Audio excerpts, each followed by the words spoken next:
Спрели ли сте някога да мислите кой беше единственият човек, който остана с Исус до края? В най-мрачния момент на разпятието, когато всички се разбягаха, там остана един човек, твърд, мълчалив, с поглед вперен в Спасителя. Това е историята на апостол Йоан. Но внимавайте, не говорим за далечен или недостъпен персонаж. Йоан беше плът и кръв, интензивен, експлозивен, син на гръмотевицата и беше преобразен от любовта на Христос. В това видео ще научите за впечатляващото пътуване на любимия ученик. Човек, който започна като импулсивен рибар и завърши като пророческия глас зад Апокалипсиса.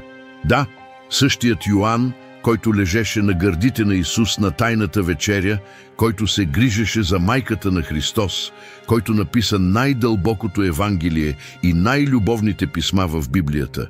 Има причина, поради която ранната църква го помни толкова нежно до ден днешен. Но какво направи Жоао различен? Защо той остана, докато другите си тръгнаха? И още, на какво може да научи животът на този апостол вас, които се борите да запазите вярата си жива сред толкова много разсейвания, съмнения и болка?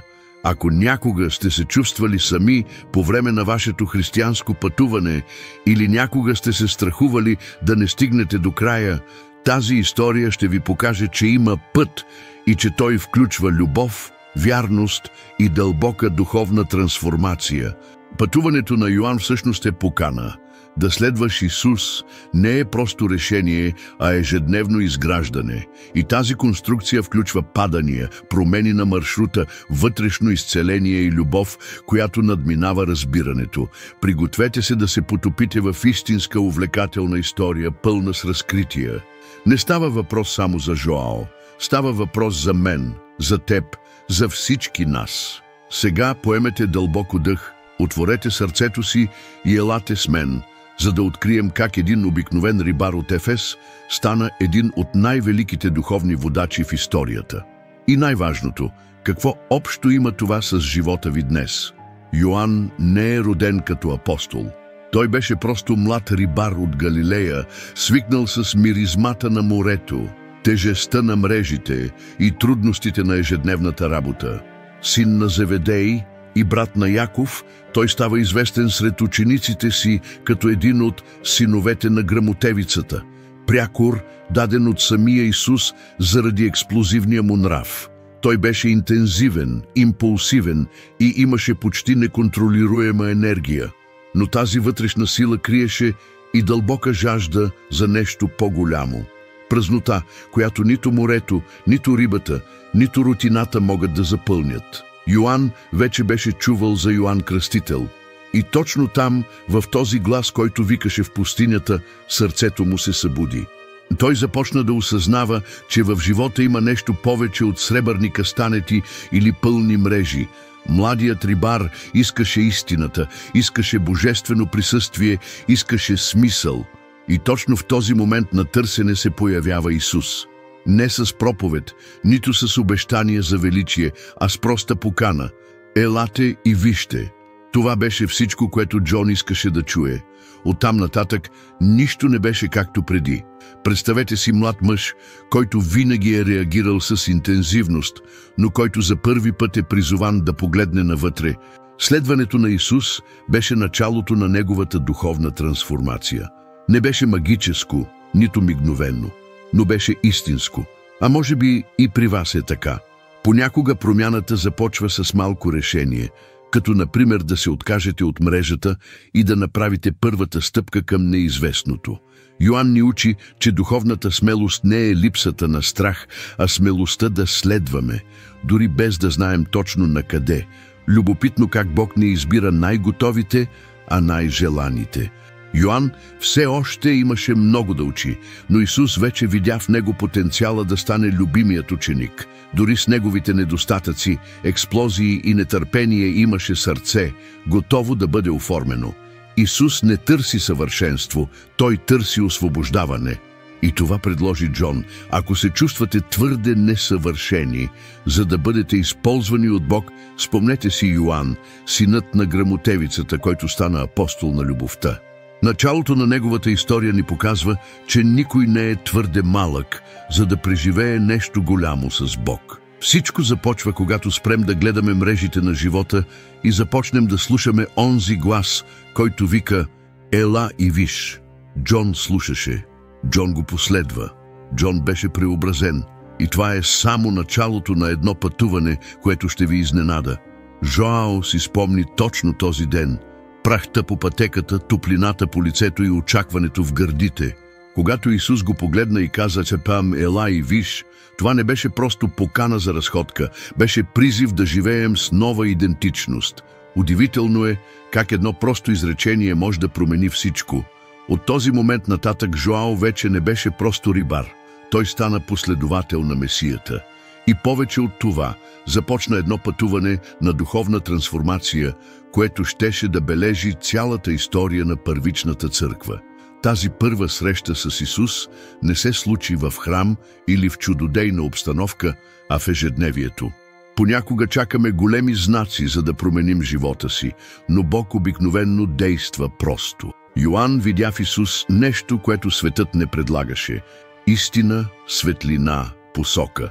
Този поглед го обезоръжи, докосна експлозивното му сърце и го накара да изостави всичко – хамаци, лодка, комфортна зона. Следването на Исус изискваше отречение, но предлагаше смисъл, а смисълът е нещо, което никоя професия или притежание не може да гарантира.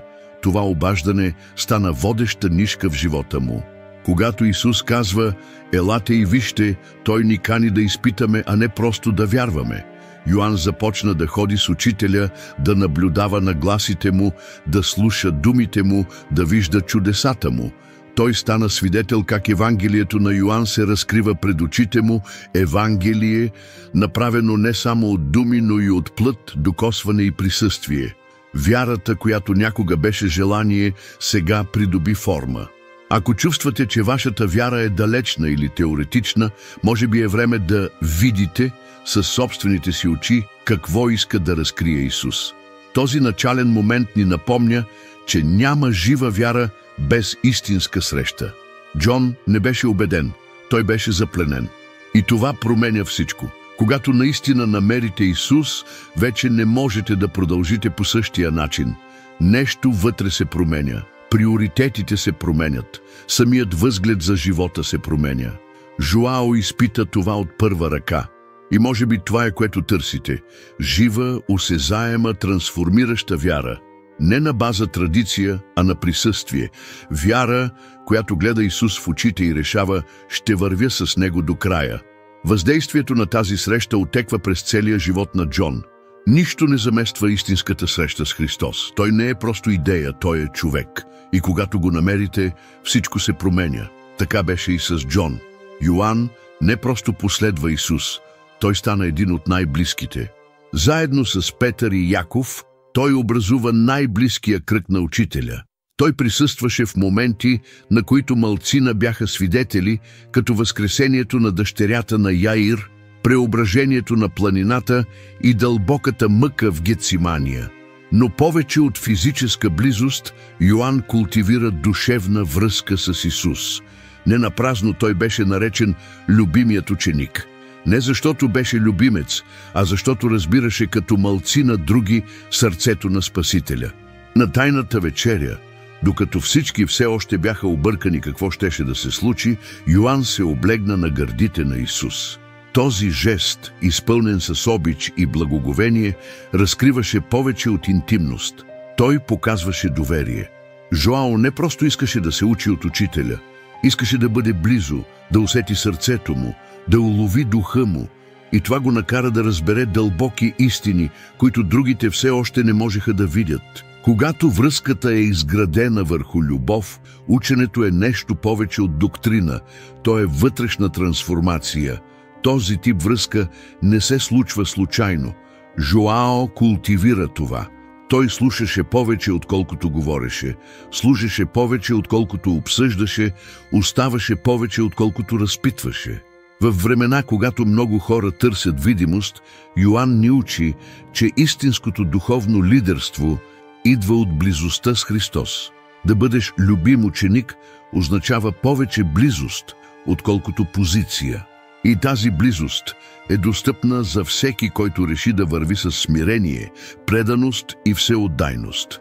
Близостта до Исус не му спести трудностите, но даде на Йоан непоклатимо чувство за цел. Той видя чудеса, да, но също така беше свидетел на отхвърлянето, преследването и страданието на своя учител. И въпреки това остана. Това показва, че истинската християнска любов не се основава на незабавни награди, а на дълбока вярност. Във времена на духовна повърхностност Йоан ни кани да се гмурнем дълбоко.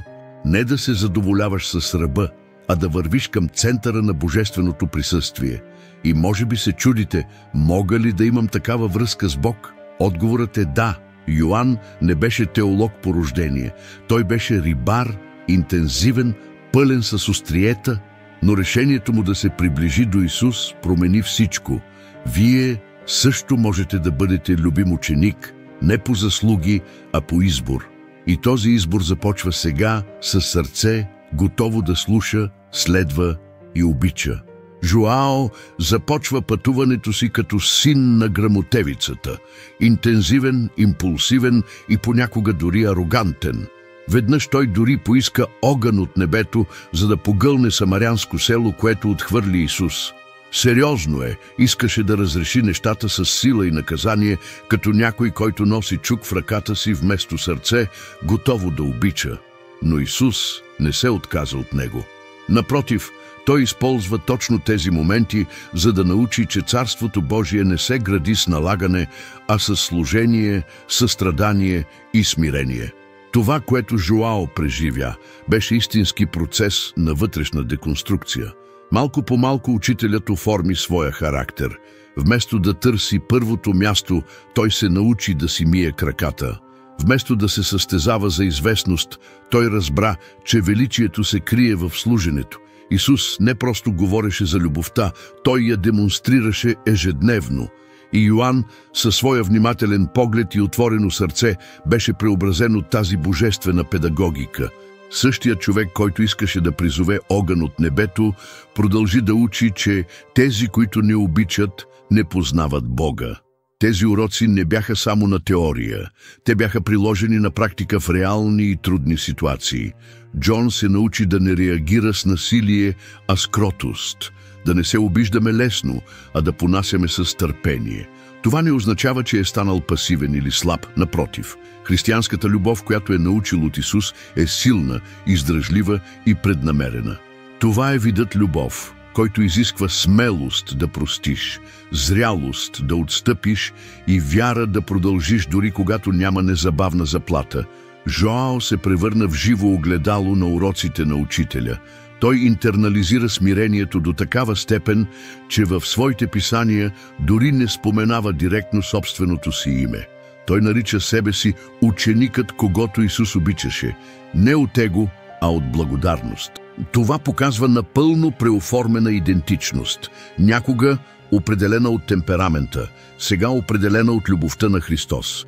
Ако някога сте се чувствали заклещени в модел на поведение, който не можете да промените, знайте, че Жоао също е бил на това място, но той ни показва, че с Исус всяка личност може да бъде изкупена.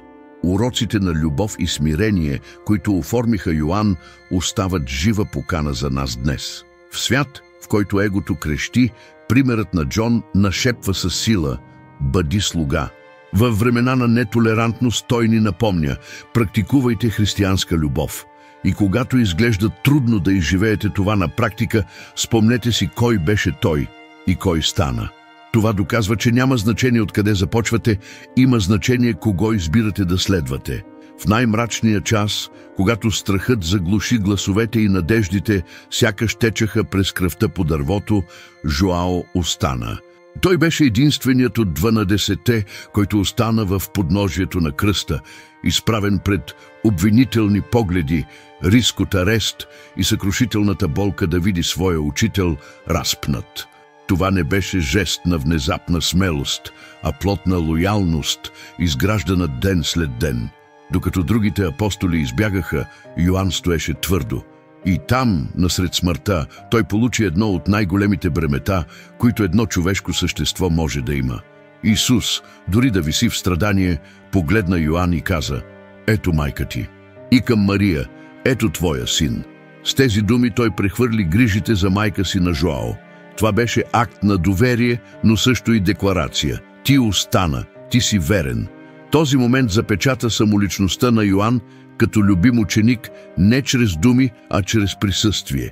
И това ни показва, че често истинската християнска любов се разкрива в болка, в постоянство, в решението да не се изоставя дори когато всичко се разпада. Тази лоялност не беше сляпа, тя беше дълбока. Жоао не остана поради задължение или героизъм, а от любов. Той беше видял как Исус умножава хляба, изцелява слепите и ходи по вода. Но в този момент, в подножието на кръста, той видя нещо още по-голямо – любовта, която се отдава до край. И това го беляза завинаги. Апостолът не е оформен само от чудеса, но и от пролетата кръв, от безмълвния кръст и от погледа, който казва: «Останете с мен». Йоан научи, че да следваш Исус също означава да бъдеш с Него в болка. Този вид лоялност е рядкост в наши дни. Живеем във времена на еднократни взаимоотношения и колеблива вяра, където мнозина се отказват при първата трудност. Но Йоан ни учи, че истинската християнска любов се измерва в постоянство. Той не се отрече от Исус, не избяга от преследване, не мълчи, той остана. И понякога всичко, което Бог очаква от нас, е това – да останем. Може ли да продължим? Че дори когато логиката казва «отиди си», вярата казва «остани». Може би сте на кръстопът, справяйки се с загуба, борба или разочарование. Ако случаят е такъв, спомнете си Джон. Той ни показва, че няма слава без предаване, няма възкресение без кръста.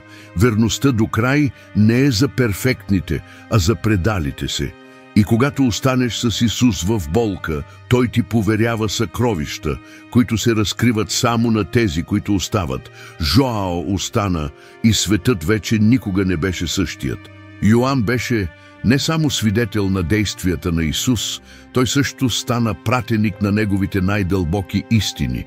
Години след разпятието и възкресението, когато ранната църква вече е изправена пред богословски предизвикателства и жестоко преследване, той написва Евангелието на Йоан. И за разлика от синоптичните евангелия, неговото се задълбочава в духа на вярата. Това не е просто разказ, то е екзистенциално. В началото беше Словото. Така започва той, свързвайки Христос с творението, с времето, с вечността. Жоао не пише за да информира, а за да трансформира. Неговото Евангелие разкрива Божествения Исус, Божия агнец, Сина, който разкрива Отца. Йоан не съобщава за раждането на Исус като другите. Той стига направо до въпроса. Исус е светлината, която дойде на света, и тъмнината не наделя над нея. Това възвишено, почти поетично видение показва, че той не само ходеше с Христос, той разбираше сърцето му. И тази духовна дълбочина не идваше от степен, а от интимността, изградена през целия живот. Ако искате да опознаете Исус по-дълбоко, започнете с Евангелието на Йоан. Четете като някой, който слуша приятел, нашепващ вечни тайни, но той не спря до тук. Той също така написа 3 послания, пасторски писма, които резонират с централна тема – християнската любов. Във времена на разделение и доктринално объркване, Йоан засилва основното: който обича, е роден от Бога. Думите му не са просто доктринални, те са екзистенциални. Той показва, че не е достатъчно да кажеш, че обичаш Бог, трябва да обичаш брат си. За Йоан, следването на Исус е нещо повече от обреди или речи. Това е живот, който прелива от любов, вярност и служба. И тогава дойде Апокалипсисът. Заточен на остров Патмос, Йоан имаше невероятни видения и написа най-символичната и въздействаща книга в Библията. Сред преследването от Римската империя той получава откровения за последните времена, съда, Новия Иерусалим и окончателната победа на Исус Христос. Но дори сред символите, откровението на Йоан носи ясно послание – надеждата никога не умира. Разпнатият Христос също е лъвът от племето на Юда, който царува вечно, който чете с отворено сърце, намира там не страх, а утеха. Йоан ни учи, че истинската духовност се изразява с думи, но се ражда от срещи. Неговите писания обхващат векове, защото са напоени с сълзи, преживявания и вярност. Той не пишеше като някой, който спекулира, той пишеше като някой, който живее. И затова и днес думите му трогват, учат и пробуждат сърцата. Ако искате да растете във вярата, задълбавайте в писанията на Йоан. Те не са просто стари страници, те са живи карти за всеки, който наистина иска да следва Исус. Йоан живя достатъчно дълго, за да види това, което изглеждаше невъзможно, да се превърне в реалност. Евангелието да се разпространява като горски пожар из Римската империя.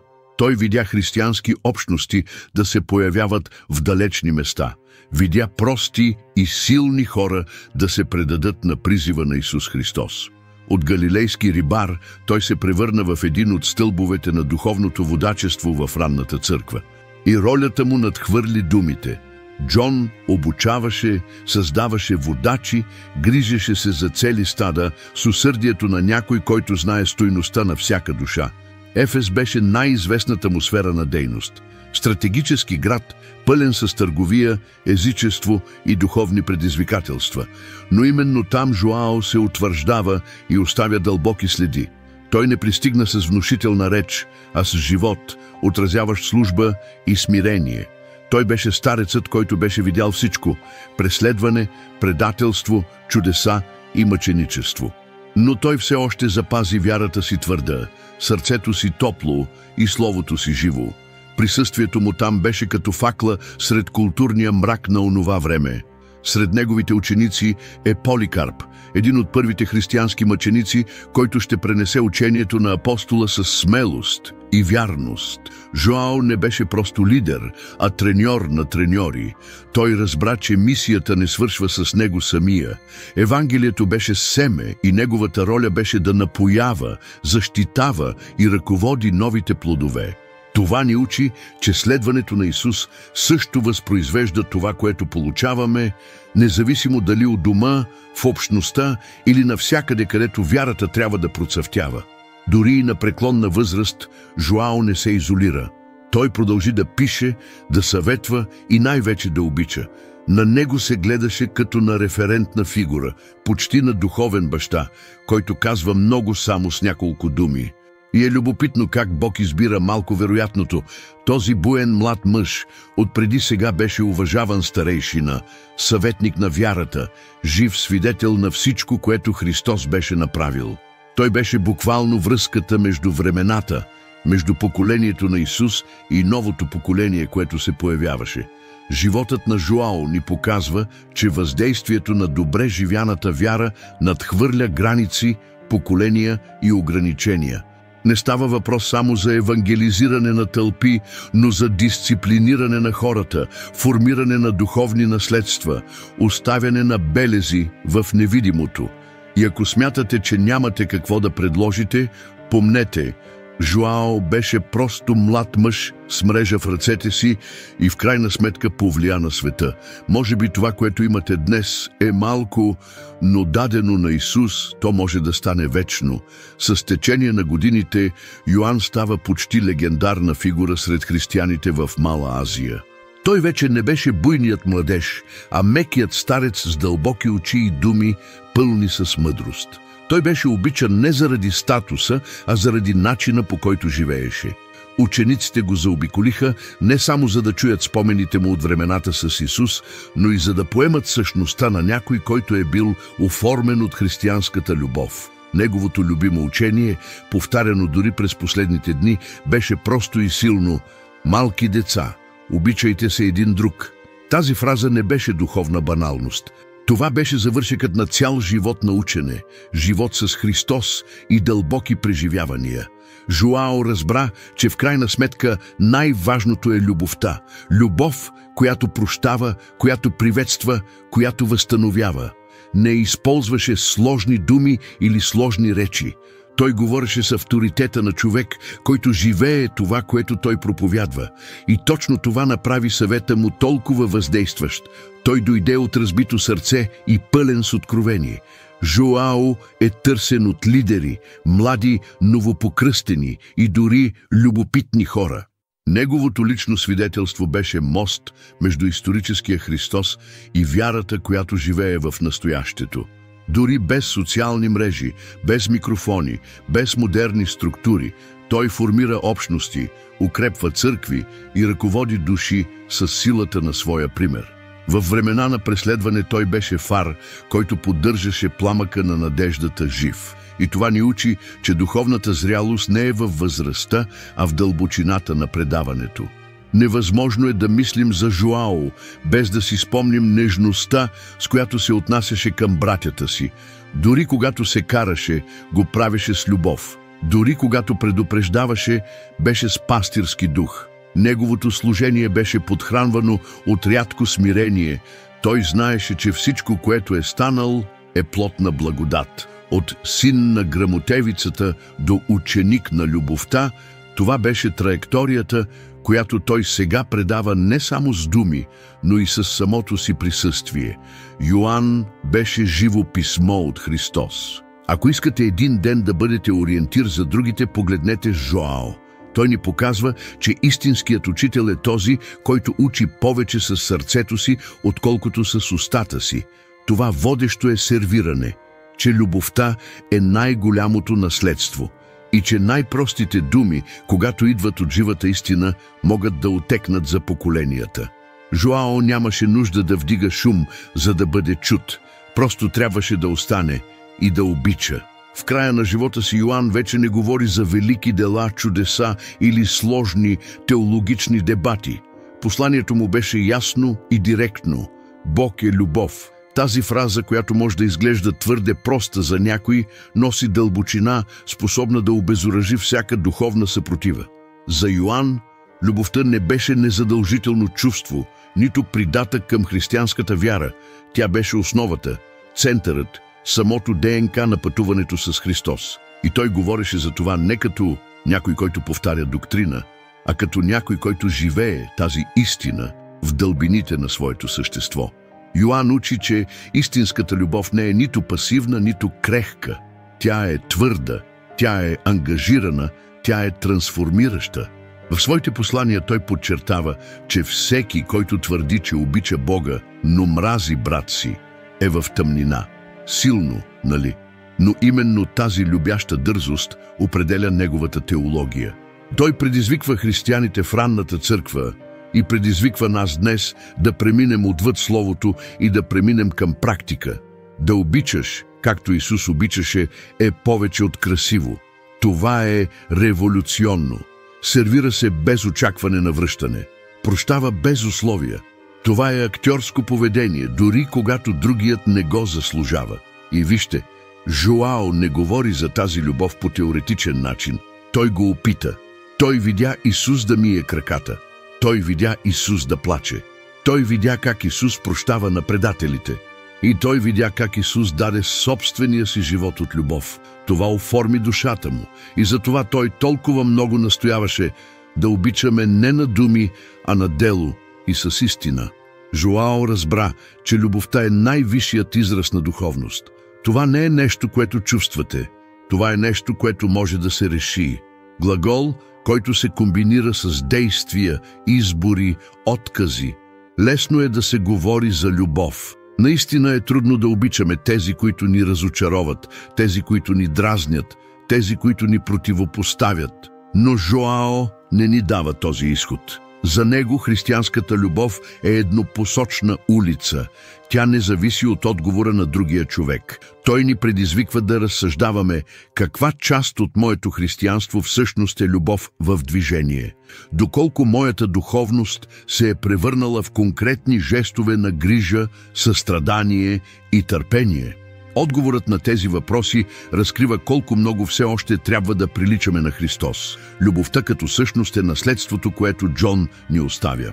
Той ни напомня, че дарбите са важни, че знанието е полезно, че лидерството е необходимо, но без любов всичко това губи своята стойност.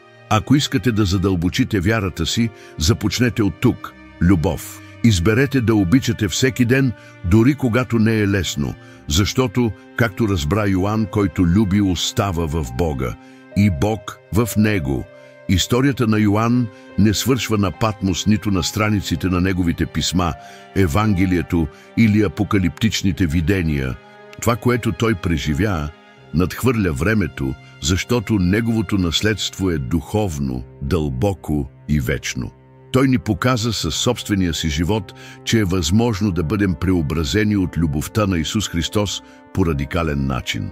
От експлозивен млад мъж, известен като синът на гръмотевицата, той се превърна в пратеник на християнската любов. Йоан е живото доказателство, че Бог не избира най-готовите, Той подготвя най-желаните. Наследството на Йоан отеква в начина, по който той учи, служи, пише и стои.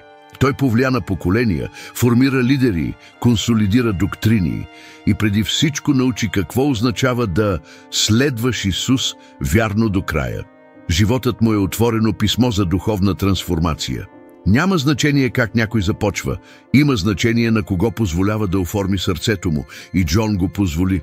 Неговият пример ни вдъхновява да вярваме, че ние също можем да бъдем инструменти за откровение, дори с нашите недостатъци, страхове и ограничения. Днес, когато отваряме Евангелието на Йоан, усещаме, че той все още е с нас, напътства, учи, сочи Христос. Когато четем посланията му, чуваме ехото на любящ старейшина, който повтаря, почти като молитва, «Обичайте се един друг». И докато навлизаме в откровението, ни се напомня, че въпреки тъмнината, светлината ще победи. Йоан беше повече от апостол. Той беше мост между земния Христос и прославения Христос, между това, което видяхме, и това, на което все още се надяваме. Неговото наследство също ни предизвиква. Какво градим с нашата вяра? Каква памет ще оставим на следващите поколения? Жоао не търсеше аплодисменти или човешко признание, търсеше вярност. И поради това той остави следа, която никоя империя, преследване или време не успяха да заличат. И днес, когато говорим за духовно водачество, служение и смирение, името му се помни.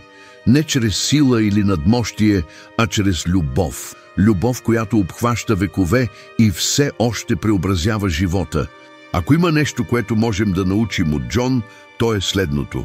Живейте по такъв начин, че вярата ви да стане наследство. Наследство, което не зависи от славата, а от присъствието. Че не е обвързано с структури, а се корени в любовта. Жоао ни показва, че най-голямото въздействие идва от онези, които просто избират да останат. Това служи, без да се показва, които обичат без мярка, и затова те блестят със светлина, която светът никога не може да угаси. И сега, след като знаете траекторията на Йоан, единственият апостол, който не изостави Исус на кръста, ето поканата. Как искате да живеете вярата си от тук нататък? Йоан не беше съвършен, но беше верен. Той ни показва, че оставането с Христос, дори в най-трудните времена, е това, което изгражда вечно наследство. Няма значение дали започвате сега или сте вървели от години. Винаги има време да обичате повече, да служите със смирение и да позволите на Светия Дух да преобрази сърцето ви. Жоао направи това и светът вече никога не беше същият. Ако тази история ви е вдъхновила, абонирайте се за канала, включете известията и продължете да следвате съдържание, което укрепва вашето ходене с Бог. Нека примерът на Йоан събуди у вас жива, дълбока и целенасочена вяра. Бог да ви благослови и ще се видим на следващото пътуване.